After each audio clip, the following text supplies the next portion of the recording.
Welcome to the Biotech பாத். வணக்கம். போன தடவை போட்ட வீடியோவை எல்லாரும் பார்த்துருப்பீங்கன்னு நம்புகிறேன்.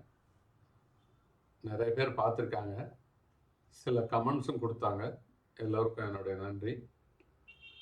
இப்போது இந்த காணொலியில் நம்ம இன்னும் கொஞ்சம் சில விளக்கங்களை தர இருக்கிறோம். புற்றுநோய் எப்படி உருவாகிறது ங்கிறத பற்றி பார்க்க போகிறோம். உங்கள் எல்லாருக்கும் தெரியும், நம்ம எல்லாரும் பிறந்ததே ஒரு விந்தணுவும் ஒரு ஓவம் என்று சொல்லப்படும் முட்டையும் சேர்ந்து உருவாகின்ற ஒரு அணு, உயிரணு, ஜைகோட்னு சொல்லுவோம். அதிலிருந்து தான் எல்லாரும் பிறக்கிறாங்கன்றது தெரியும் நமக்கு. ஆக இந்த ஒற்றை உயிரணுவிலிருந்து ஒரு முழு மனிதன், இப்போ இந்த ஒரு பர்டிகுலர் செல்லை பார்க்கும்போது அதில் ஒன்றுமே நமக்கு தெரியல. ஆனால் அது ஒரு உருவமாக வரும்போது கண், காது, மூக்குன்னு எல்லாமே தெரியுது. ஸோ இந்த ஒரு சின்ன புள்ளியிலிருந்து எப்படி நமக்கு இதயம், மூளை, கண்கள் அனைத்தையும் உருவாக்க தேவையான அனைத்து தகவல்களையும் அது எவ்வாறு கொண்டுள்ளது, அதுக்கு வழி காட்டுறது யாரு அப்படிங்கிறது தான். இதுக்குள்ள குரோமோசோம்ஸ் இருக்கு. இதுக்குள்ள தான் இந்த மாதிரி நம்மக்கிட்ட 30 to 40 லட்சம் கோடி செல்கள் இருக்கிறது. அதனுடைய உட்கருவில் தான் இந்த மாஸ்டர் பிளான், முழுமையான வாழ்க்கையினுடைய முழுமையான வரைபடம்னு சொல்லலாம். அந்த ஜீனோம்ங்கிற தொகுப்பு, மரபணு தொகை, நான் ஏற்கனவே சொல்லியிருக்கேன், பழைய வீடியோவை பார்த்தீங்கன்னா தெரியும். ஸோ அது உள்ளே இருக்குது. இதுதான் அந்த மாஸ்டர் பிளான். இதிலிருந்து தான் எல்லா கட்டளையும் என்னென்ன வேலை செய்யணும் அப்படிங்கிறத உருவாக்குது. ஆனால் இதில் என்னென்னா, இந்த இன்ஃபர்மேஷன், அந்த ஜீனோமில் இருக்கிற இன்ஃபர்மேஷனில் உண்மையிலே எல்லாத்தையுமே நம்ம இந்த வேலை செய்கிறதுக்கு யூஸ் பண்ணுறோமான்னா இல்லை. வெறும் 1.5% மட்டுமே இந்த செங்கல்லாம் பயன்படுது. நம்ம முன்னாடி உதாரணம் கொடுத்துருந்தேன். இது ஒரு கட்டடத்தில் இருக்கிற செங்கல் மாதிரி தான் நம்மளுடைய உயிரணுக்கள், செல்கள் அப்படின்னு சொல்லியிருக்கேன். அப்போது இந்த கட்டடத்துக்கு தேவையான செங்கல் எவ்வளோ உபயோகப்படுத்தியிருக்கிறோம்னா ஒன்லி 1.5%. அப்போ மிச்சம் இருக்கிறது என்ன?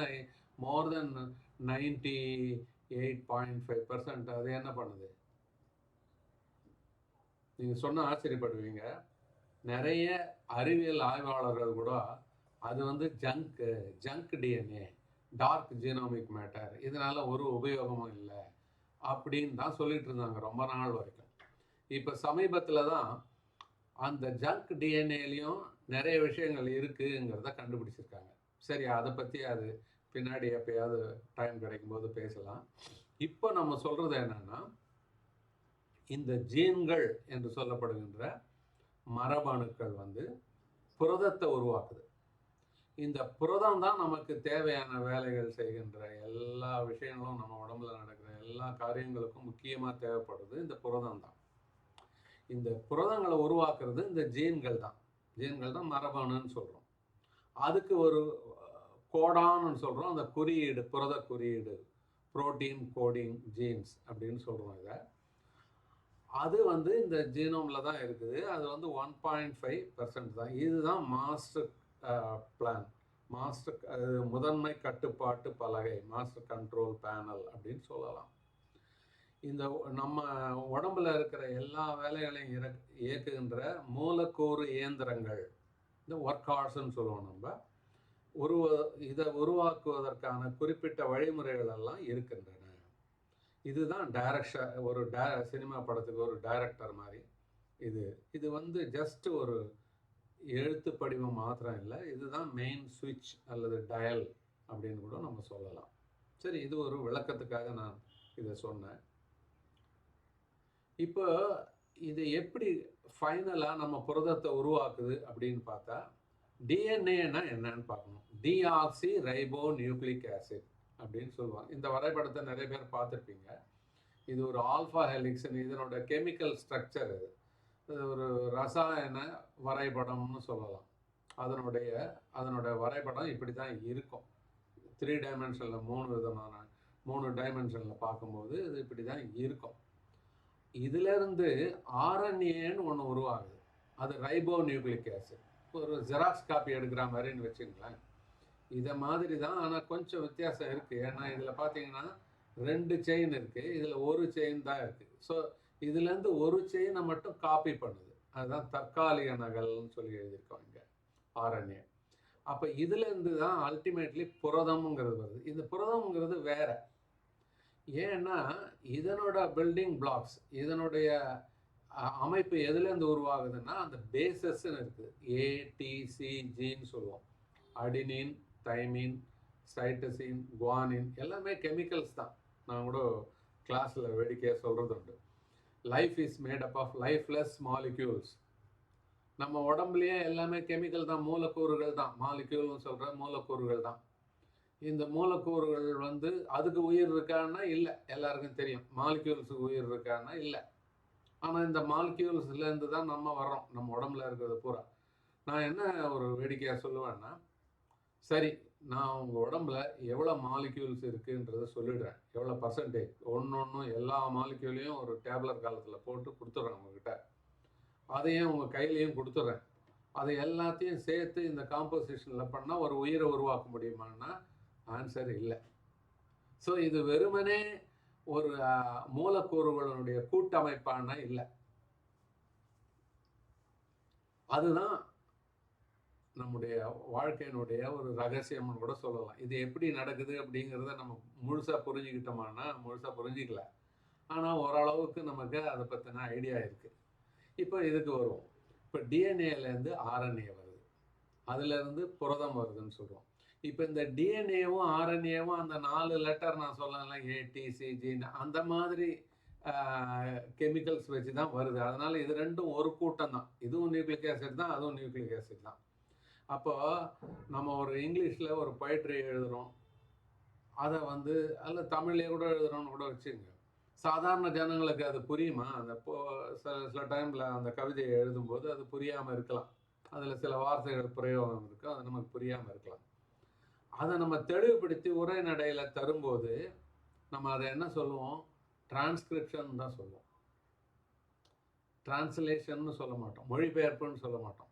இப்போ இதையே ஆங்கிலத்தில் ஒருத்தர் எழுதியிருக்காரு, அதை வந்து நம்ம தமிழில் மொழிபெயர்க்கிறோம்னா அது டிரான்ஸ்லேஷன் சொல்லுவோம். அந்த மாதிரி தான் இங்கே டிஎன்ஏலேருந்து ஆர்என்ஏ வரும்போது அதை டிரான்ஸ்கிரிப்ஷன் சொல்லுவோம்.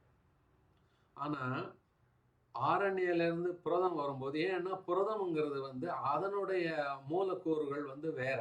அது வந்து அமினோ அமிலங்கள், அமினோ ஆசிட்ஸ்லேருந்து உருவாகக்கூடிய ஒரு மாலிக்யூல்னு சொல்லலாம் புரதம்.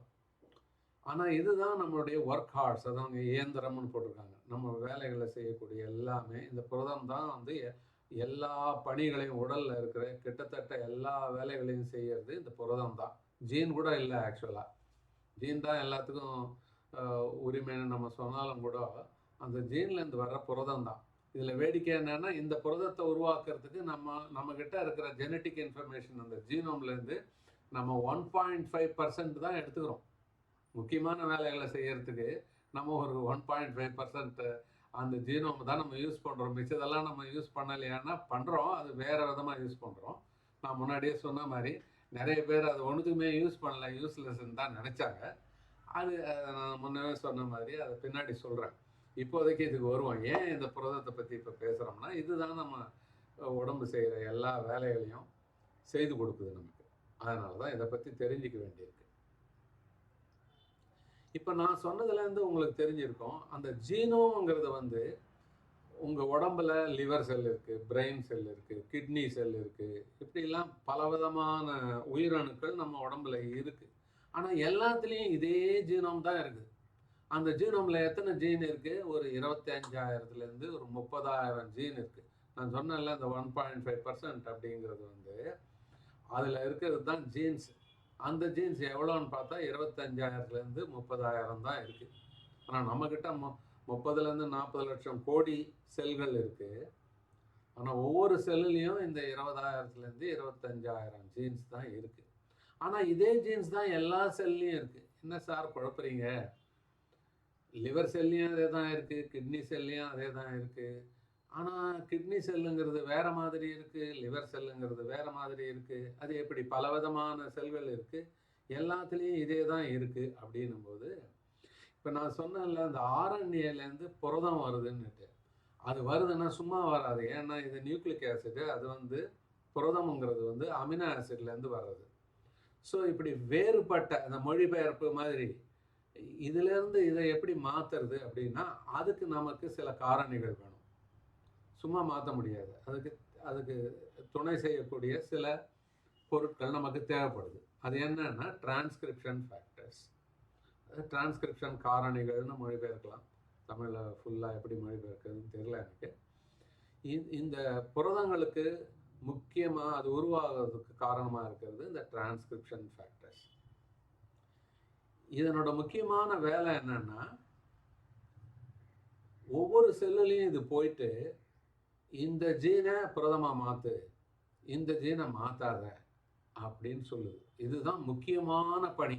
இப்போ உங்களுக்கு ஓரளவுக்கு புரிஞ்சிருக்கும்னு நினைக்கிறேன். அது என்னன்னா, இந்த 20,000 ஜீன் 25,000 ஜீன் எல்லா ஜீன்கள் வந்து எல்லா செல்களிலும் இருந்தாலும் கூட ஒரு ஒரு செல்லும் அந்த 20,000த்தையும் ஒரே மாதிரி உற்பத்தி பண்ணுதா, புரதங்களை உற்பத்தி பண்ணுதான்னா இல்லை. ஒரு சிலதில் ஒரு விதமான ஜீன்ஸ் எக்ஸ்பிரஸ் ஆகுது. எக்ஸ்பிரஷன் சொன்னால் அது புரதமாக மாற்றுறது தான் நம்ம எக்ஸ்பிரஷன்னு சொல்லுவோம், ஜீன் எக்ஸ்பிரஷன்னு சொல்லுவோம். ஜீன் எக்ஸ்பிரஷன்னா என்னென்னா, ஒரு ஜீன் வந்து ஒரு புரதத்தை உருவாக்குது. அப்படி உருவாக்குச்சுன்னா அதுக்கு பேர் ஜீன் இஸ் எக்ஸ்பிரஸ்ட். அது எக்ஸ்பிரஸ் ஆச்சு, வெளிப்பாடு. புரதமாக ஜீனுங்கிறது வந்து அது வேற வகையான கெமிக்கல், அது வெளிப்பாடு வந்து புரதம். ஸோ இந்த வெளிப்பாடு தான் நம்ம எக்ஸ்பிரஷன் அப்படின்னு சொல்கிறோம் ஆங்கிலத்தில், ஜீன் எக்ஸ்பிரஷன்.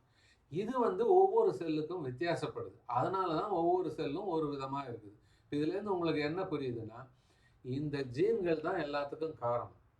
இது எந்த மாதிரி ஜீன்ஸு ஒரு செல்லில் எக்ஸ்பிரஸ் ஆகுதோ அதுக்கு தகுந்த மாதிரி அந்த செல்லினுடைய ஷேப் மாறுது.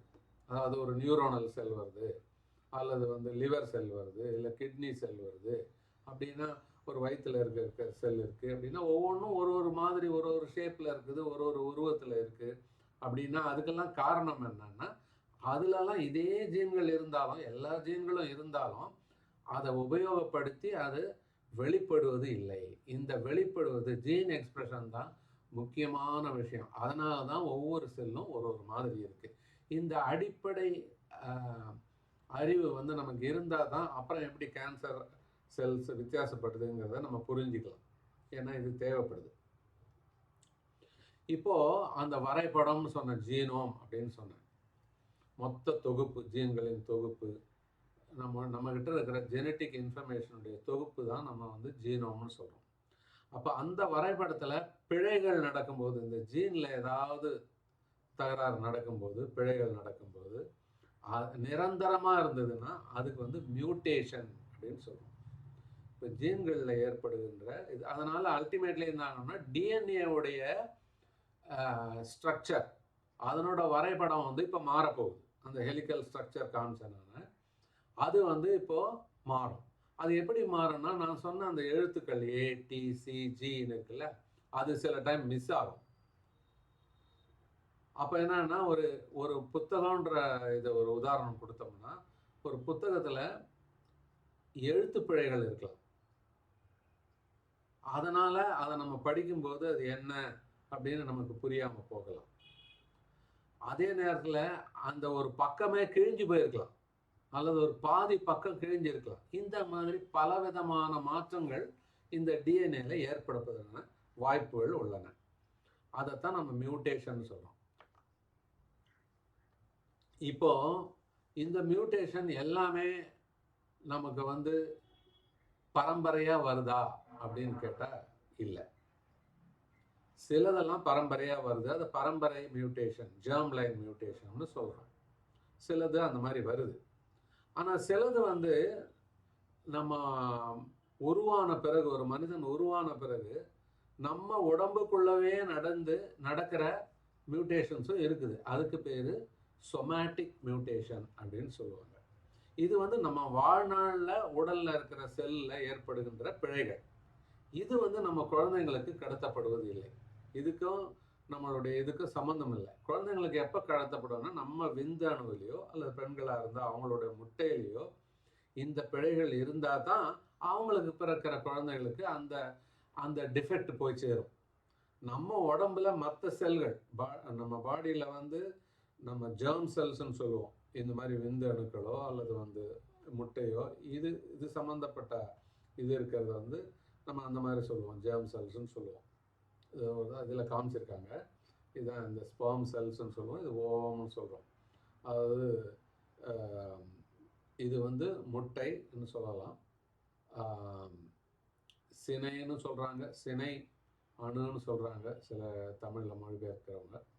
ஆக மொத்தம் இது வந்து விந்தணுன்றது ஆண்களுக்கு உள்ளது, ஸ்பெர்ம்னு சொல்கிறோம். இது ஓவம்னு சொல்கிறோம், பெண்களுக்கு உள்ளது. ஸோ இதில் ஏதாவது மியூட்டேஷன் இருந்தால் தான் அது வந்து குழந்தைங்களுக்கு போய் சேரும். நம்ம உடம்பில் வாழ்நாளில் ஏற்படுகின்ற சில மாறுதல்களால் நமக்கு ஏற்படுகின்ற மியூட்டேஷன்ஸ் வந்து நம்ம குழந்தைங்களுக்கு கடத்தப்படுவதில்லை. இது ஒரு முக்கியமான நாலேஜ். இது தெரிஞ்சால் தான் நம்ம மேற்கொண்டு புரிஞ்சிக்க முடியும். சரி, இப்போ இந்த டிஎன்ஏ எப்போ சேதமடையுது, எப்படி சேதமடையுது, எதனால் இந்த பிழைகள் ஏற்படுது? இது இயற்கையாகவே நடக்கலாம். நான் சொன்ன மாதிரி இந்த செல் வந்து பிரிஞ்சுக்கிட்டே இருக்குது. நம்மகிட்ட அந்த எழுத்துக்கள் சொன்னால ஏடிசிஜின்னு அது கிட்டத்தட்ட 3 பில்லியன், மில்லியன் பில்லியன்லாம் தெரியும்னு நினைக்கிறேன். மில்லியன் சொன்னால் 10 லட்சம். ஸோ அதுலேருந்து அப்படியே கால்குலேஷன் போட்டுங்க. 3 பில்லியன் எழுத்துக்களை நகல் எடுக்கும்போது இந்த மாதிரி டிஎன்ஏலேருந்து ஆர்என்ஏ நடக்குது, அப்புறம் புரோட்டீனாக மாறுதுலாம் சொன்னேன் நான். அதில் வந்து பிழைகள் ஏற்படுவதற்கு சின்ன சின்ன தவறுகள் வந்து ஏற்படும். செல் பிரியும் போது இந்த தவறுகள் ஏற்படும். நார்மலாக கூட ஏற்படும், இயற்கையாக கூட ஏற்படும். அதனாலேயும் நமக்கு வந்து பிரச்சனைகள் வரலாம்.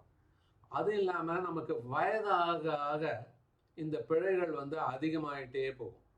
அதுவும் நமக்கு ஒரு பிரச்சனை தான். அதனாலேயும் கூட நமக்கு கேன்சரோ புற்றுநோய் வர்றதுக்கு ஒரு வாய்ப்பு இருக்குது. ஸோ வயது முதிர்வுங்கிறதும் ஒரு காரணம். சுற்றுப்புற சூழல் காரணமாக இருக்கலாம். புகைப்பிடித்தல், டிஎன்ஏ, இப்போ நான் சொல்ல வர்றது என்னென்னா, இந்த டிஎன்ஏ இந்த ஹெலிக்கல் ஸ்ட்ரக்சர் காமிச்சல அதில் எப்படி டேமேஜ் நடக்குது, எந்தெந்த வழியில் நடக்குதுன்றதை நான் சொல்கிறேன். புகைப்பிடிக்கிறதுனால அல்லது இப்போ இந்த வெள்ளைக்காரங்கெல்லாம் பார்த்தீங்கன்னா அவங்களுக்கு ரொம்ப அந்த வெயிலில் யூவி லைட் பட்டுதுன்னா அவங்களுக்கு ஸ்கின் கேன்சர் வரும், தோலில் வரக்கூடிய ஒரு புற்றுநோய் வரும். அது ஏன்னா அவங்களுக்கு அந்த டிஎன்ஏ டேமேஜ் ஆகிடும். நமக்கு வந்து நம்ம கருப்பாக இருக்கிறதுனால ஒரு மெலனின் ஒரு பிக்மெண்ட்ஸ் இருக்குது, அது நம்மளை வந்து கொஞ்சம் அந்த யூவி லைட்டில் நம்ம அவ்வளோவா பாதிக்கப்படுறதில்ல, நமக்கு அந்த ஸ்கின் கேன்சர் அவ்வளோவா வர்றதில்லை. ஆனால் ஒயிட்டாக இருக்கவங்களுக்கு வந்து அந்த மெலனின் பிக்மெண்ட்டை தடுக்க மாட்டேங்குது இல்லையா, யூவி லைட் வந்து விழும்போது தடுக்கணும். ஏதாவது தடுத்தால் தான் அது ஸ்கின் மேலே படாமல் இருக்கும். அது அவங்களுக்கு இல்லாததுனால அவங்களுக்கு வந்து ஸ்கின் கேன்சர் வரும். சரி, இது மாதிரி யூவி லைட்டு, கெமிக்கல்ஸ், ரசாயனங்கள், அதனாலேயும் இந்த டிஎன்ஏ வந்து பிரேக் ஆகலாம். இந்த செயின் சொன்னா இல்லையா, டிஎன்ஏ செயின் இருக்குது, அதில் வந்து ஏதாவது பிழைகள் ஏற்பட்டு அது பிரேக் ஆகலாம். அதுதான் நம்ம மியூட்டேஷன் சொல்கிறோம். சில வைரஸ்களும் தாக்கும்போது இந்த மாதிரி மியூட்டேஷன்ஸ் வரலாம். ஸோ இந்த மாதிரி காரணங்களால் நமக்கு வந்து புற்றுநோய் வரலாம் அப்படிங்கிறத நம்ம தெரிஞ்சுக்கிறோம். இது வந்து சும்மா ஒரு தடவை வந்தால் வந்துடுமா அப்படின்னா வராது. இது தொடர்ந்து நடந்தால் தான் இந்த பிழைகள் வந்து அது நமக்கு ஒரு சேஃப்கார்டு தான், அது நமக்கு ஒரு பாதுகாப்புன்னு கூட சொல்லலாம். சரி, எப்படி அந்த பாதுகாப்பு இருக்குது? பிழைகள் தொடர்ந்து நடக்குதுன்னு வேற சொல்கிறேன், ஆனால் புற்றுநோய் எல்லாருக்கும் வர்றதில்லை. அப்போ எப்படி இதை புரிஞ்சுக்கிறது அப்படின்னு பார்த்தீங்கன்னா, ஆமாம், இது எல்லாருக்கும் நடக்குது, இந்த பிழைகள் வந்து எல்லாருக்கும் நடக்குது. ஆனால் நடந்தாலும் கூட நமக்கு ஒரு சேஃப்கார்டு இருக்குது. நம்ம உடம்புலையே வந்து டிஎன்ஏ ரிப்பேர் சிஸ்டம்னு சொல்லுவோம். ஸோ டிஎன்ஏ ரிப்பேர் சிஸ்டம்னு சொல்லுவோம். இதை வந்து இந்த ரிப்பேர் சிஸ்டம்ஸ் வந்து இந்த பெரும்பாலான சேதங்களை நமக்கு தெரியாமையே இது சரி பண்ணிடும். பழுது பார்க்கறதுக்கான அதுக்கு வேலை செய்யக்கூடிய ஒரு மூலக்கூறுகள் கொண்ட ஒரு சிஸ்டம் வந்து இருக்குது. அதை பற்றி பின்னாடி பேசுவோம். பட் பொதுவாக நமக்கு ஏன் வர்றதில்லைன்னா நமக்கு சேஃப்கார்டு இருக்குது. ஈவன் நமக்கு அந்த இம்யூனிட்டின்னு கேள்விப்பட்டிருப்பீங்க, நோய் எதிர்ப்பு சக்தியும் இருக்குது, அதுவும் கூட நம்மளை காப்பாற்றும். ஸோ இந்த மாதிரி காப்பாற்றக்கூடிய விஷயங்களும் இருக்குது நம்மக்கிட்ட. அதனால தான் எல்லாருக்கும் கேன்சர் வர்றதில்லை. இப்போ நம்ம வந்து இந்த பிழைகள் வந்து எல்லாருக்கிட்டையும் நடக்குது, ஆனால் எல்லாருக்கும் புற்றுநோய் வர்றதில்லை. அது காரணம் என்னன்னா உங்கள் உடம்புல ஒரு எதிர்ப்பு சக்தி இருக்குது, ப்ளஸ் இந்த மாதிரி டிஎன்ஏ ரிப்பேர் சிஸ்டம்ஸும் இருக்குது. ஸோ இது இது இல்லாமல் வேறு சில சின்ன சின்ன காரணங்கள் இருக்குது, அதை பற்றி பின்னாடி பார்ப்போம். சரி, அப்படின்னா எப்படி தான் புற்றுநோய் வருது, ஏன் சில பேருக்கு வருதுன்னா, இந்த பழுது பார்க்குற அமைப்பு டிஎன்ஏ ரிப்பேர் சிஸ்டம்னு சொன்னேன் இல்லையா, அதுவே டிஃபெக்ட் ஆகலாம், சில டைமில் தோல்வி அடையலாம். பல மியூட்டேஷன்கள் தொடர்ச்சியாக இந்த மியூட்டேஷன்ஸ் வந்துக்கிட்டே இருக்குது, ஏதோ காரணத்தினால. சில கெமிக்கல்ஸில் நீங்கள் எக்ஸ்போஸ் ஆகுறீங்க, அல்லது வைரஸ் எக்ஸ்போசிஷன் இருக்குது, நீங்கள் வைரஸுக்கு எக்ஸ்போஸ் ஆகுறீங்க, அல்லது சன்லைட்டில் ஏதோ பிரச்சனைனால உங்களுக்கு ஸ்கின் கேன்சர் வருது. இந்த மாதிரி ஏதோ ஒரு எக்ஸ்போஷர்ஸ் நடக்கும்போது பல விதமான காரணங்களை சொன்னேன். அந்த காரணங்களில் எதையாவது நமக்கு தொடர்ச்சியாக நாம் எக்ஸ்போஸ் ஆனோம்னா அப்போ நமக்கு புற்றுநோய் உருவாகும். ஸோ புற்றுநோய்ன்றது ஒரே நாளில் உருவாகிறது இல்லை, நீண்ட காலமாக இந்த மாற்றங்கள் தொடரும் போது அப்போ தான் அந்த செல் வந்து அதனுடைய கட்டுப்பாட்டை முழுமையாக இழக்குது. அந்த கட்டுப்பாடற்று போகும்போது தான் இந்த மாதிரி உங்களுக்கு அந்த செல் வந்து வளர்ச்சி அடைந்து புற்றுநோயை உருவாகும். ஸோ நான் இன்னைக்கு சொன்ன முக்கியமான விஷயம் என்னென்னா, ஒரு ஆரோக்கியமான செல் இருக்குன்னா முதல் முறையாக அதுக்கு ஒரு மியூட்டேஷன் வருது, அதுக்கப்புறம் உடனே டிஎன்ஏ ரிப்பேர் சிஸ்டம்ஸ், இந்த பழுதுபார்ப்பு இயக்கம், அந்த பழுதுபார்ப்பு நடந்ததுன்னா ஓகே, அது தோல்வி அடைஞ்சதுன்னா இப்போ என்ன ஆகும்னா இன்னும் நிறைய மியூட்டேஷன்ஸ் நடக்கும். ஏன்னா நீங்கள் ஒரு தடவை பழுது பார்த்தீங்க, அது சரியாக வரல, அதை அப்படியே விட்டுட்டீங்க, அந்த செல் இன்னொரு தடவை டிவைட் ஆகுது, இன்னொரு தடவை டிவைட் ஆகுதுன்னா அந்த புதுசாக வர்ற செல்ஸ்லாம் திருப்பி அந்த மியூட்டேஷன்ஸ் வரும். அப்போ நிறைய செல்ஸ் அந்த மியூட்டேஷனோட உருவாகுது. திருப்பி இந்த மாதிரி மியூட்டேஷன்ஸ் தொடர்ச்சியாக இந்த மாதிரி நடந்ததுன்னா கடைசியாக புற்றுநோய் வரும்.